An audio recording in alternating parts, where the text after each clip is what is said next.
அனைவருக்கும் வணக்கம். Welcome to Saro's kitchen. நீங்கள் எப்போவாவது புடலங்காயில் சாம்பார் வச்சுருக்கீங்களா? வச்சுருக்க மாட்டோம். ஏன்னா நம்ம புடலங்காயில் கூட்டு செய்வோம், பொரியல் செய்வோம். ஆனால் சாம்பார் யாரும் வைக்க மாட்டோம். ஆனால் இதில் சாம்பார் வச்சிங்கன்னா அவ்வளோ டேஸ்ட்டாக இருக்கும்.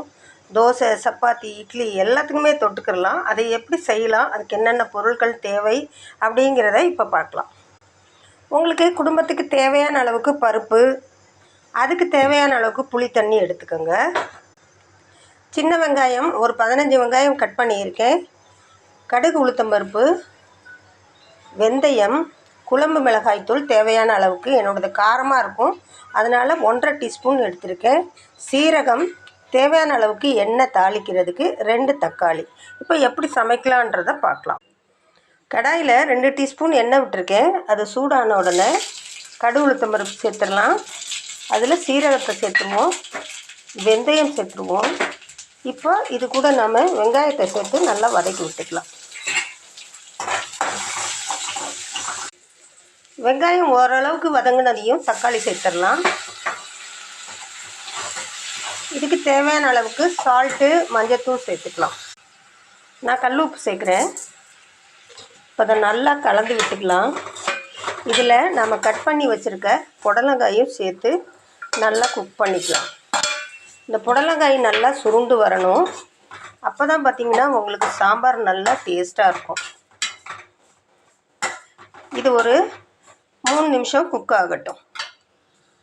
பார்க்கவே உங்களுக்கு நல்லா கலர்ஃபுல்லாக இருக்கும். இப்போ இதில் பருப்பு தண்ணியை சேர்த்துருவோம்.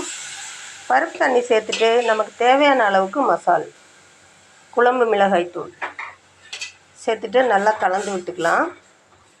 இப்போ இந்த சாம்பாருக்கு தேவையான அளவுக்கு தண்ணி சேர்த்து மூடி போட்டு ஒரு 5 நிமிஷம் குக் பண்ணலாம்.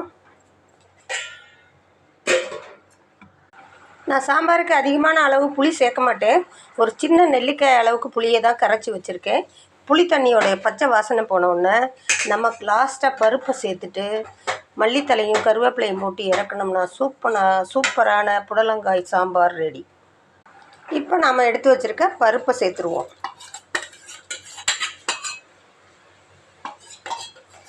அவ்வளோதாங்க, ஒரு சின்ன கொதி இது வந்தாலே போதும். இப்போ இது கூட மல்லித்தலை, மறுபடியும் கொஞ்சம் கருவேப்பிலையை சேர்த்துருவோம். நல்ல மணமும் ருசியும் ரொம்ப நல்லாயிருக்கும். இது எல்லாருக்கும் ரொம்ப ரொம்ப பிடிக்கும். கொஞ்சம் நெய் விட்டு சாப்பிடுங்க, ரொம்பவே டேஸ்ட்டாக இருக்கும். இது போலவே பாவக்காய், கோவக்காயில் கூட சாம்பார் வைக்கலாம், ரொம்ப ரொம்ப டேஸ்ட்டாக இருக்கும். இந்த வீடியோ உங்களுக்கு பிடிச்சிருந்துச்சுன்னா லைக் பண்ணுங்கள், உங்கள் ஃப்ரெண்ட்ஸ் அண்ட் ஃபேமிலிக்கு ஷேர் பண்ணுங்கள், கமெண்ட் பண்ணுங்கள், சப்ஸ்கிரைப் பண்ணுங்கள். தேங்க்யூ. மீண்டும் சந்திப்போம்.